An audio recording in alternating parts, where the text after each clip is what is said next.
You are listening to Robert Fain's podcast. Welcome.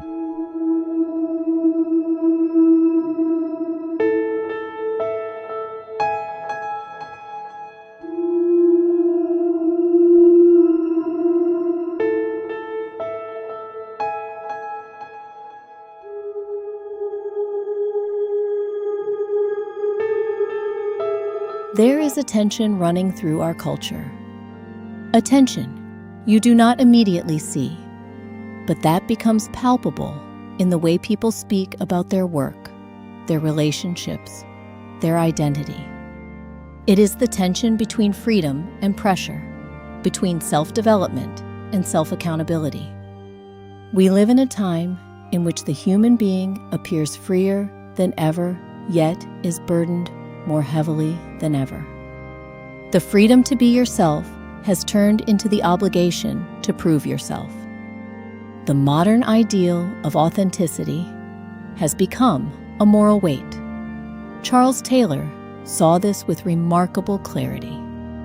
In his analysis of modern identity, he describes how the ideal of authenticity once had deep moral roots. The desire to be faithful to the inner voice, to the unique imprint that God or nature had placed within a person.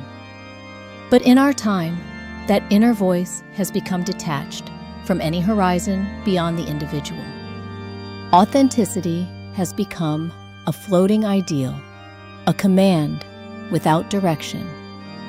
The human being must be himself, but no longer knows who that self is. Taylor calls this the flattening of the self, an identity no longer carried by tradition, community, or transcendence, but one that must be continually produced by the individual alone. Slavoj Žižek looks at the same culture from another angle. Where Taylor describes the moral emptiness, Žižek exposes the ideological structure. He sees how neoliberalism has turned the human being into an entrepreneur of the self.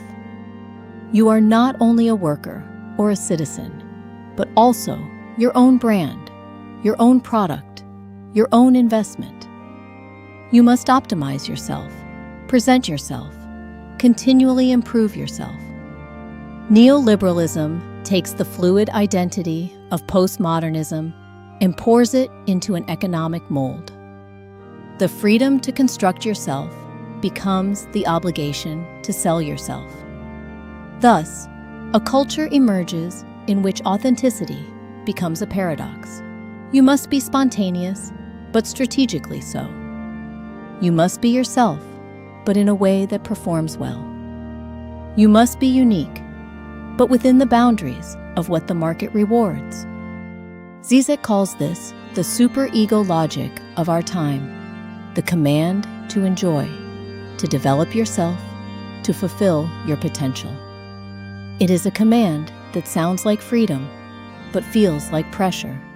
The old superego said, "You may not." The new superego says, "You must enjoy." And those who cannot feel guilty, not before God, but before themselves. Into this cultural atmosphere, the biblical perspective speaks with an unexpected, almost countercultural voice, not because it nostalgically longs for a world of obedience and fixed roles, but because it offers a radically different anthropology. In Scripture, the human being is not the source of his own meaning. He does not need to construct himself, justify himself, optimize himself. He is not a project, but a creature, not a brand, but a beloved, not an entrepreneur of the self, but someone who lives by received grace. Hosea 6 expresses this in a way that feels almost shockingly contemporary. Israel comes with offerings, with rituals, with achievements. But God says, "I desire steadfast love, not sacrifice, knowledge of God rather than burnt offerings." It is as if God says, "I am not asking for your performance, but for your heart. Not for what you produce, but for who you are and your vulnerability. Not for your moral resume, but for your openness.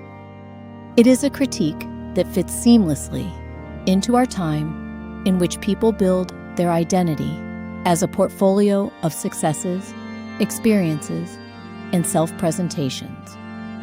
And then the parable of Jesus in Luke 18 becomes a mirror for our culture. The Pharisee is the human being of neoliberal postmodernity.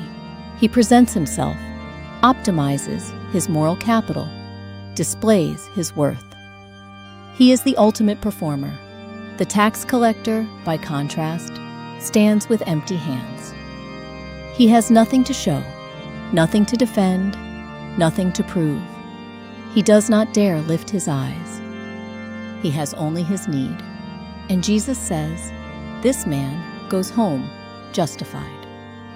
It is a reversal that both Taylor and Žižek would recognize, each in his own way.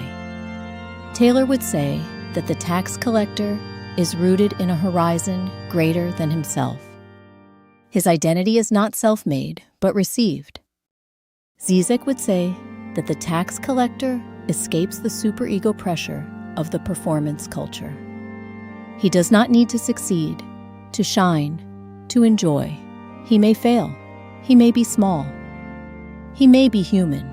The biblical perspective does not offer an escape from the modern world, but a liberation within it. It does not say that authenticity is wrong, but that it has become too heavy. It does not say that freedom is bad, but that it has turned into a burden. It does not say that self-development is meaningless, but that it has become a moral obligation that exhausts the soul. The gospel says something else. It says that the human being does not need to begin with himself, that he does not need to be the source of his own meaning, that he does not need to live under the weight of his own self-construction. It says that the human being does not need to become who he must be, but may become who he already is, someone loved by God. In a culture that says, make yourself real, the gospel says, you are already desired. In a culture that says, be unique, the gospel says, you are known. In a culture that says, fulfill your potential, the gospel says, receive the life that is given to you. Thus, another vision of the human being emerges. Not the human as project, but the human as recipient. Not the human as entrepreneur of the self, but the human as creature living by grace. Not the human who must justify himself, but the human who may go home justified.